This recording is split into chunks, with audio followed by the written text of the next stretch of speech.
Good morning friends, मैं हूं Neetu Gupta, a spiritual life coach. हमारी भगवत गीता की सीरीज़ का 7 चैप्टर चल रहा है, जिसका आज हम 15th वर्स कवर कर रहे हैं। लास्ट टाइम कृष्णा ने माया के बारे में बहुत सारी बातें बताई थी।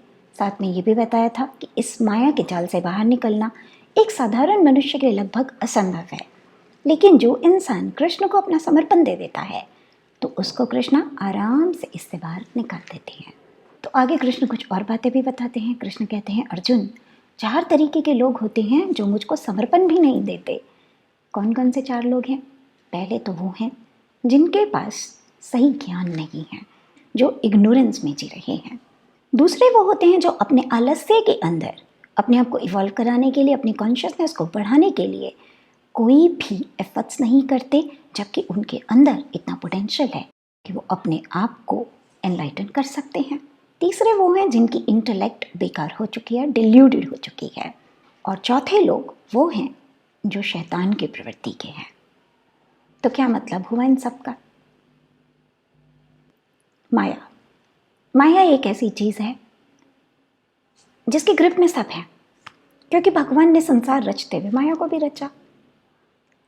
और माया के ग्रिप में आने के बाद हम सही और गलत के बीच में ठीक से फर्क नहीं कर सकते। और अगर हम ऐसा नहीं कर सकते तो हम कर्म बनाएंगे तो जीवन के चक्र के अंदर, इसकी समस्याओं के अंदर उलझते चले जाएंगे। अब इस माया से बाहर निकलने के लिए हमें उसकी ज़रूरत है जो खुद इस माया से बाहर है और हमें भी समझा दे। लेकिन उससे ज़्यादा क्या ज़रूरी है? उससे ज़्यादा ज़रूरी है कि जो हमारी मदद करने आ रहा है उसको हमें पहचानना आता हो और उसको हम अपना 100% समर्पण दें। बिना समर्पण के तो भगवान भी हमारी मदद नहीं कर सकते। अब समर्पण जब 100% है तो वो 100% ही होना चाहिए। ऐसा नहीं होना चाहिए कि ठीक है इतना इतना दे देता हूँ, बाकी नहीं, मेरे तरीके से चलना चाहिए। तो ये 100% समर्पण नहीं है। बहुत बार ऐसा भी होता है जब हमें समझ ही नहीं आ रहा होता भगवान कर क्या रहे हैं। कई बार ऐसा भी होता है कि उनके एक्शन हमें लगता है गलत है, इससे मेरा नुकसान हो जाएगा, तो भी हमें विश्वास में समर्पण देना होता है।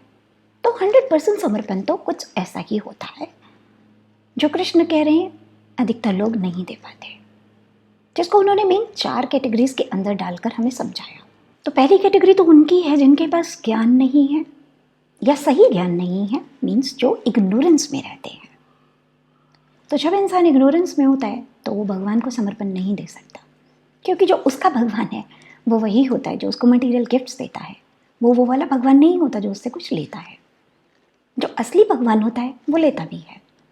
तो ऐसे बहुत सारे लोग मेरे सामने आ चुके हैं जिन्हें ऐसा भ्रम होता है कि हमारे पास सही ज्ञान आ चुका है और हम भगवान से जुड़ चुके हैं, पर जब मैं उनको माया से बाहर निकलने के लिए कुछ छोड़ने को कहती हूँ तो फिर वो नहीं छोड़ते। वो कहते हैं नहीं, भगवान देता है, लेता नहीं है। तो ये माया है। बिना समर्पण के भगवान आपको ये भी नहीं समझा सकता कि मैंने छुड़वाया क्यों। देखिए, मेरे सफ़र में ना भगवान ने मुझसे बहुत कुछ छुड़वाया, मैं तो बोलूँगी सब कुछ ही छुड़वाया, पूरा खाली किया मुझको। मैंने क्योंकि समर्पण दिया था, विश्वास किया, तो मैं छोड़ती गई वो जो कहता गया। और वक्त के साथ साथ वो मुझे हर बात समझाता गया कि अगर ये चीज़ उसने छुड़वाई तो क्यों छुड़वाई। अब अगर मैं समर्पण ही नहीं दूंगी और मैं पहले से ये कहकर बैठ जाऊंगी कि नहीं, भगवान ऐसा नहीं होता, भगवान लेगा क्या मुझसे कुछ, वो तो सिर्फ देता है, तो क्या होगा? ना मैंने छोड़ा, ना मुझे मौका ही मिला इस माया के रहस्य को समझने का, जो छोड़ने के बाद कृष्ण ने मुझे समझा दिया कि देखो ऐसे माया फंसा रही थी तुम्हें। तो जो इस कैटेगरी के लोग होते हैं जिनके पास या तो ज्ञान है नहीं, या प्रॉपर ज्ञान नहीं है, या गलत ज्ञान है, वो कभी भी भगवान को समर्पण नहीं देते। दूसरी कैटेगरी में कृष्ण कहते हैं वो लोग हैं जो आलस्य में रहते हैं, लेजी हैं, चाहते हैं सब कुछ पका पका यहाँ मिल जाए, मुझे कुछ ना करना पड़े। ऐसे लोग भी कभी कृष्ण को समर्पण नहीं देते, क्योंकि ये नहीं चाहते इनका कंफर्ट जोन इतने से भी इतना हिले। जब कंफर्ट जोन हिलाना ही नहीं तो सब अपने हाथ में रखना चाहते हैं ये भगवान को या किसी को। अपने ऊपर कोई अथॉरिटी नहीं देना चाहते, क्योंकि समर्पण देंगे तो सामने वाला कुछ करने को भी बोलेगा। जब वो कुछ करने को बोलेगा वो तो इनको करना नहीं। वो चाहते हैं मैं लिबरेट तो हो जाऊं, पर मुझे कोई एफर्ट ना करना पड़े, ना मुझे कुछ छोड़ना पड़े, ना रातों की नींद खराब करनी पड़े, ना कोई मेडिटेशन करने को कहे, बस कोई चमत्कार हो जाए, जादू हो जाए, बटन दबाऊं, लिबरेट हो जाऊं, या चलो किसी को थोड़े बहुत पैसे देकर आ जाऊं और वो मेरे लिए ये काम कर दे। तो क्या होता है, ये लोग ना तो समर्पण देते हैं और ना ही कभी माया के रहस्य को समझ पाते हैं और ना ही कभी उससे बाहर आ पाते हैं। साथ में कृष्ण ये भी कहते हैं इनमें पोटेंशियल है। पोटेंशियल तो सभी के अंदर है जो भी इस संसार में जीते हैं। हर व्यक्ति में इतना पोटेंशियल है। अगर कोई ये सोचता है ना कि ये जो लोग इवॉल्व होते हैं या कुछ माया से बाहर आएंगे, इनके अंदर कोई खास बात होनी चाहिए, तो खास बात तो सॉरी भगवान ने आप सबके अंदर डाली हुई है। आप क्योंकि एफर्ट नहीं कर रहे इसलिए आपको अपने अंदर की खास बात दिखाई नहीं दे रही। जब आप थोड़े एफर्ट करेंगे तो आप देखेंगे कि मुझ में, आप में और बाकी सब में एक्चुअली कोई भी फर्क नहीं है। तो दूसरी कैटेगरी इन लोगों की होगी जो समर्पण नहीं देते। तीसरी कैटेगरी कृष्ण कहते हैं उन लोगों की है जिनकी इंटेलेक्ट डिल्यूटेड हो गई है, यानी कि खराब हो गई है। अब इसका रीजन कुछ भी हो सकता है, ईगो भी हो सकती है, कोई और चीज भी हो सकती है जिसकी वजह से ये लोग सही और गलत के बीच में फर्क करने में अब असमर्थ है।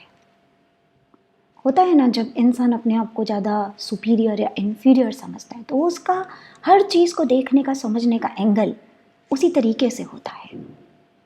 एज अ रिजल्ट किसी को समर्पण नहीं देता, अगर देता भी है तो 100% नहीं देता। इवन मेरे बहुत सारे ऐसे स्टूडेंट्स हैं जो चाहते हैं उनकी ज़िंदगी में बदलाव आए, सब कुछ हो, पर समर्पण नहीं देते। जब समर्पण की बात आती है तो उनको डाउट्स आ जाते हैं, मुझे पर डाउट आ जाते हैं, एंड दैट इज़ माया। क्योंकि माया का ये काम होता है आपको हर उस चीज़ से दूर कर देना जो आपको रोशनी दिखा सकती है। तो जब हमारी इंटेलिजेंस डिल्यूटेड हो जाती है, खराब हो जाती है, इसके अंदर दोष आ जाते हैं, किसी के इन्फ्लुएंस में आ जाती है, जिसकी वजह से ये सही और गलत के बीच फर्क करना भूल जाती है, तो व्यक्ति किसी को भी अपना समर्पण नहीं देता। अब चौथी कैटेगरी किसकी है? चौथी कैटेगरी उनकी है जो शैतान की प्रवृत्ति की है। शैतान की प्रवृत्ति के होने का क्या मतलब है?